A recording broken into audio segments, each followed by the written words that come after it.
வணக்கம். மாலை முரசு செய்திகளை விரிவாக பார்ப்பதற்கு முன் தலைப்புச் செய்திகளை பார்க்கலாம்.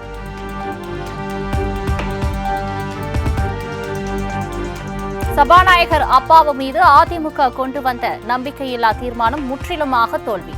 குரல் வாக்கெடுப்பை தொடர்ந்து டிவிஷன் வாக்கெடுப்பிலும் தோல்வியடைந்ததாக துணை சபாநாயகர் கு பிச்சாண்டி அறிவிப்பு.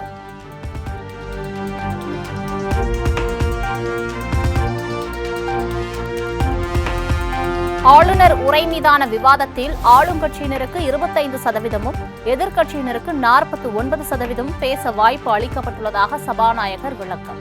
ஒரு சில தவறுகள் நடந்திருந்தாலும் தன்னை திருத்திக் கொள்வேன் எனவும் பேரவையில் பேச்சு.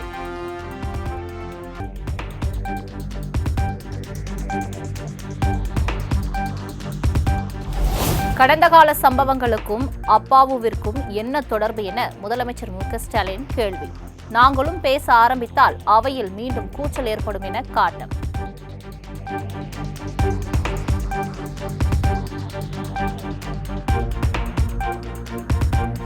சபாநாயகர் அப்பாவு நடுநிலையோடு செயல்படுகிறார் என்பதை மக்கள் புரிந்து கொள்ள வேண்டிய நேரம் இது. அப்பாவுவிற்கு எதிராக தீர்மானம் கொண்டு வந்ததை எண்ணி வருந்தியதாக முதலமைச்சர் மு.க.ஸ்டாலின் பேச்சு. என்னால் இது போன்ற ஒரு தீர்மானம் கொண்டு வரப்பட்டதை எண்ணி நான் அன்றைக்கு வருந்தினேன் என்று என் உரையில பதிவு செய்திருக்கிறேன். ஆனால் இத்தீர்மானம் இன்றைக்கு கொண்டு வரப்பட்டதன் மூலம் கடந்த பேரவைகளின் செயல்பாடுகள், அன்றைய பேரவைத் தலைவர் ஜனநாயகத்தை மதியாது நடந்து கொண்ட முறைகளை பற்றியும், இங்கே உள்ள நம்முடைய பேரவை முன்னவர் உள்ளிட்ட பல்வேறு உறுப்பினர்களுக்கும், ஏன் நம்முடைய எதிர்க்கட்சி தலைவர்களுக்கு கூட நன்றாக தெரியும். நான் மீண்டும் அதை சொல்ல விரும்பவில்லை. ஆனால் அவற்றோடு தற்போதைய பேரவைத் தலைவரின் செயல்பாடுகள்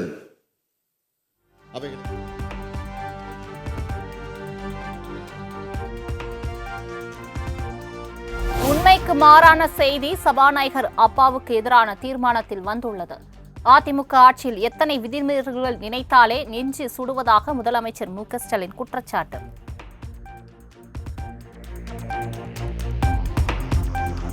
மூணு 2017 அன்று அன்றைக்கு இந்த அவையில் நான் பேசியதை எண்ணி பார்க்கிறேன். எத்தனை விதிமீறல்கள், மரபுகளிலிருந்து விலகல்கள் என்னுடைய உரையில் அன்றைக்கு நான் சுட்டிக்காட்டியுள்ளேன். நினைத்து பார்த்தாலே நெஞ்சம் சுடுகிறது. அதை அனைவரும் படித்து பார்க்க வேண்டும். அது மாதிரியா இன்றைக்கு நடக்கிறது என்பதையும் எண்ணி பார்க்க வேண்டும்.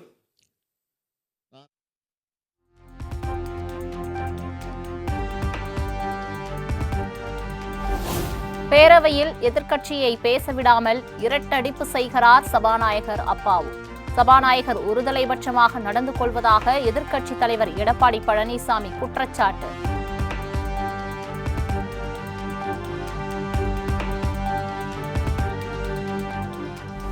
சபாநாயகர் மீது அதிமுக கொண்டு வந்துள்ள நம்பிக்கையில்லா தீர்மானம் மீது வாக்கெடுப்பு.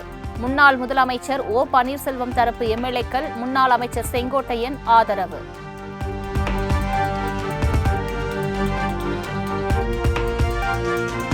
சபாநாயகர் அப்பாவுவிற்கு எதிரான அதிமுக நம்பிக்கையில்லா தீர்மானத்தை புறக்கணித்தது பாஜக, பாமக.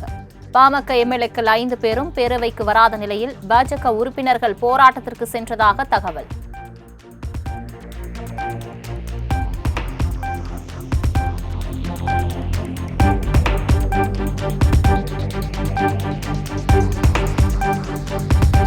சபாநாயகருக்கு எதிராக அதிமுக கொண்டு வந்த தீர்மானம் துரதிருஷ்டவசமானது.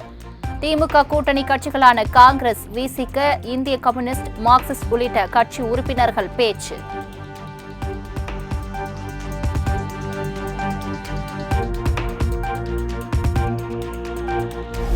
தமிழ்நாடு அரசுக்கு எதிரான பாஜகவின் போராட்டத்திற்கு செல்லும் வழியிலேயே அக்கட்சி மாநில தலைவர் அண்ணாமலை கைது.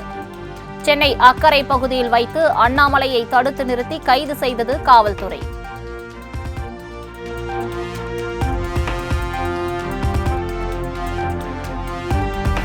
அரசுக்கு எதிரான போராட்டத்திற்கு தடையை மீறி செல்ல முயன்ற பாஜக மூத்த தலைவர் தமிழிசை சவுந்தரராஜன் கைது. சென்னை சாலிகிராமம் இல்லத்திலிருந்து வேனில் புறப்பட முயன்றபோது கைது செய்தது காவல்துறை.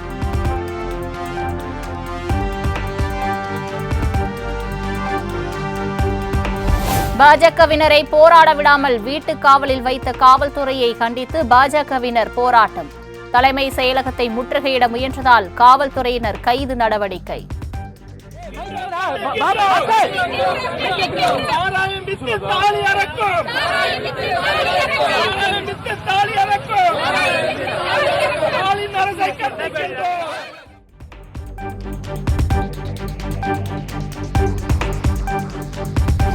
தமிழகத்தில் புதிய சட்ட கல்லூரிகள் தொடங்கும் நடவடிக்கை தற்காலிகமாக நிறுத்தி வைப்பு. சட்டப்பேரவையில் சட்டத்துறை அமைச்சர் ரகுபதி அறிவிப்பு.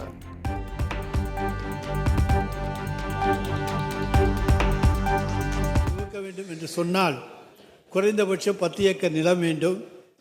அதைப்போல அங்கே கட்டிடங்கள் கட்டுவதற்கு குறைந்தபட்சம் 100 கோடி ரூபாய் செலவு செய்ய தேவைப்படுகின்றது. தொடர் இன செலவாக ஆண்டொன்றுக்கு 2 கோடியே 81 லட்சம் தேவைப்படுகிறது. தொடரா இன செலவாக 76,50,000 ரூபாய் தேவைப்படுகிறது. இந்த காரணங்களாலே தற்போது புதிய சட்டக் கல்லூரிகள் துவங்குவது தற்காலிகமாக நிறுத்தி வைக்கப்பட்டிருக்கின்றது.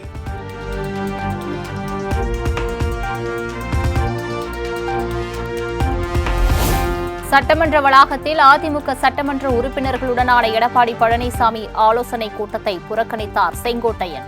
இபிஎஸ் உடனான சந்திப்பை தொடர்ந்து புறக்கணித்து வருவதால் அதிமுகவில் நீடிக்கும் சலசலப்பு.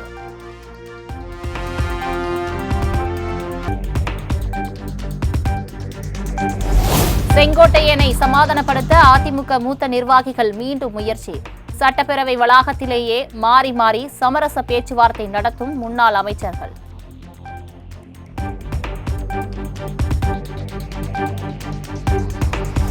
உத்தரமேரூர் தொகுதிக்குட்பட்ட வெண்கொடி அருகே பாலாற்றின் குறுக்கே முன்னுரிமை அடிப்படையில் தடுப்பணை கட்டப்படும். சட்டமன்ற உறுப்பினர் சுந்தர் கேள்விக்கு அமைச்சர் துரைமுருகன் பதில். வெண்குடியில் பாலாற்றின் குறுக்கே ஒரு தடுப்பணை கட்ட வேண்டியது அவசியமாகிறது என்பதை அரசு உணர்ந்திருக்கிறது. சுமார் 70 கோடி ரூபாய் மதிப்பீட்டில் 560 மீட்டர் நீளமும் 660 மீட்டர் நீளமும் 1.5 மீட்டர் உயரமும் கொண்ட தடுப்பணை அமைக்க திட்டமிடப்பட்டுள்ளது. நிதி நிலைமைக்கேற்ப பரிசீலிக்கப்படும். இந்த கடை கட்டப்படும் பட்சத்தில் 12 கிராமங்களில் உள்ள கிணறுகள், ஆழ்துளை கிணறுகள் நிலநீர் செறிவூட்டப்படும். ரூபாய் 2400 ஏக்கர் விவசாய நிலை பெறும். எனவே இதான் நான் முன்னர் சொன்னேன்.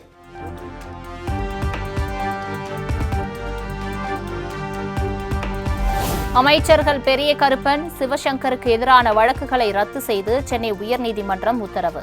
தேர்தல் விதிமீறல், அனுமதியின்றி போராட்டம் உள்ளிட்டவை தொடர்பாக பல்வேறு மாவட்டங்களில் பதியப்பட்ட வழக்குகள் ரத்து.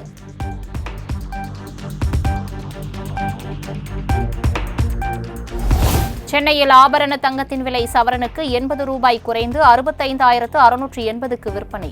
1 கிராம் தங்கம் 8,210க்கு விற்பனை.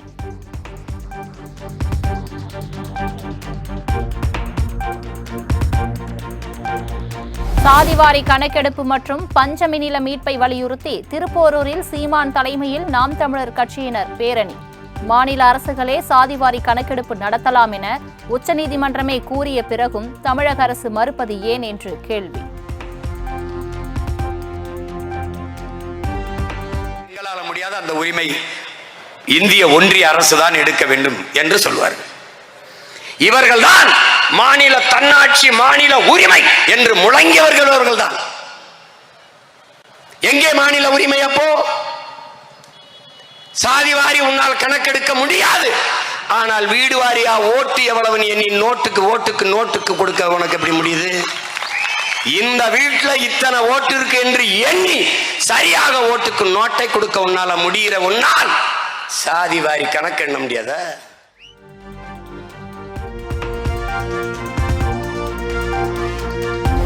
தமிழ்நாட்டில் சாதிவாரி கணக்கெடுப்பு நடத்தி அந்தந்த சாதிகளுக்கு ஏற்றவாறு கல்வி, வேலைவாய்ப்புகள் வழங்க வேண்டும் என தமிழக வாழ்வுரிமை கட்சி தலைவர் வேல்முருகன் வலியுறுத்தல். 100 பதவிகளை வெறும் 10% சமூகங்கள் கைப்பற்றிக் கொள்வதாக குற்றச்சாட்டு. அனைத்து சமூகங்களின் சாதிவாரி கணக்கெடுப்பை நடத்தி அந்தந்த சாதிகளுக்கு ஏற்றவாறு கல்வி, வேலைவாய்ப்பு என்கிற சமூக உரிமை, சம உரிமை, சமூக நீதி உரிமை வழங்கப்பட வேண்டும். இன்றைக்கு 100 பதவிகளை வெறும் 10% சமூகங்கள் கைப்பற்றிக் கொள்வதும் 90% சமூகங்கள் அந்த இடத்திற்கு வர முடியாமல் அல்லல் படுகிற, துன்பப்படுகிற, துயரப்படுகிற சூழல் இருக்கிறது. இது மாற்றப்பட வேண்டும் என்று சொன்னால் எந்த சமூகங்கள் இந்த தமிழர் நிலத்தில் வாழ்ந்தாலும் அவரவர்களுடைய எண்ணிக்கைக்கு ஏற்றவாறு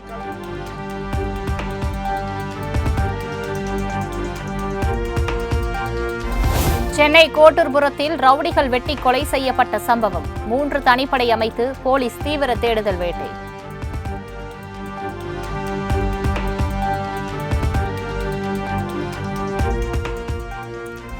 நாமக்கல் மாவட்டம் பள்ளிப்பாளையத்தில் நகைக்காக மூதாட்டி கொலை செய்யப்பட்ட சம்பவம்.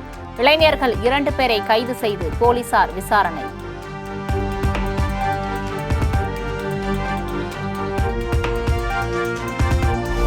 சிவகங்கை முத்துமாரியம்மன் கோவில் மாசி பங்குனி பால்குட திருவிழா. சுட்டெரிக்கும் வெயிலின் தாக்கத்தை குறைக்க தண்ணீர் அடித்து பக்தர்களுக்கு உதவிய இஸ்லாமியர்.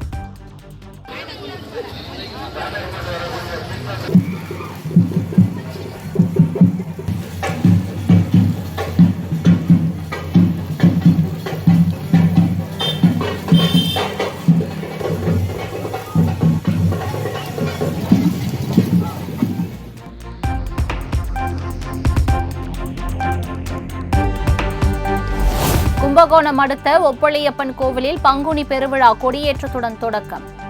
ஏராளமான பக்தர்கள் கோவிந்தா கோவிந்தா என முழக்கம் எழுப்பி வழிபாடு.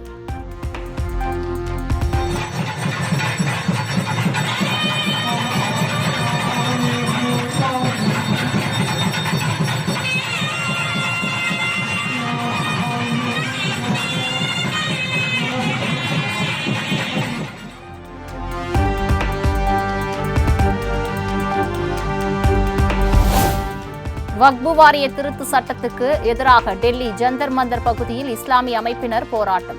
மத்திய அரசுக்கு எதிராக முழக்கங்களை எழுப்பியும் பதாகைகளை ஏந்தியும் எதிர்ப்பு.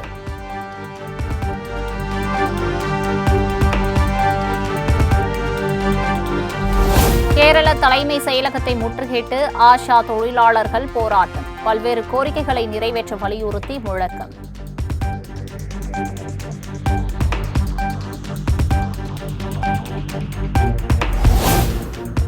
ஜம்மு காஷ்மீரின் குப்வாரா மாவட்டம் அருகே வனப்பகுதியில் தீவிரவாதிகள் நடமாட்டம். பாதுகாப்பு படையினர் தீவிர தேடுதல் பணி.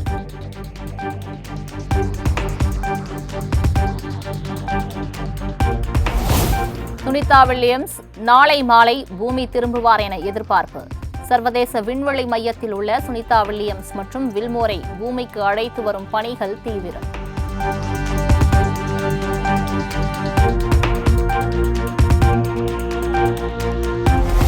செல்வராகவன் எனது மகன் என்பதால் யாரும் உதவி இயக்குநராக சேர்த்துக் கொள்ளவில்லை. இயக்குநரும் தனுஷின் தந்தையுமான கஸ்தூரி ராஜா உருக்கம்.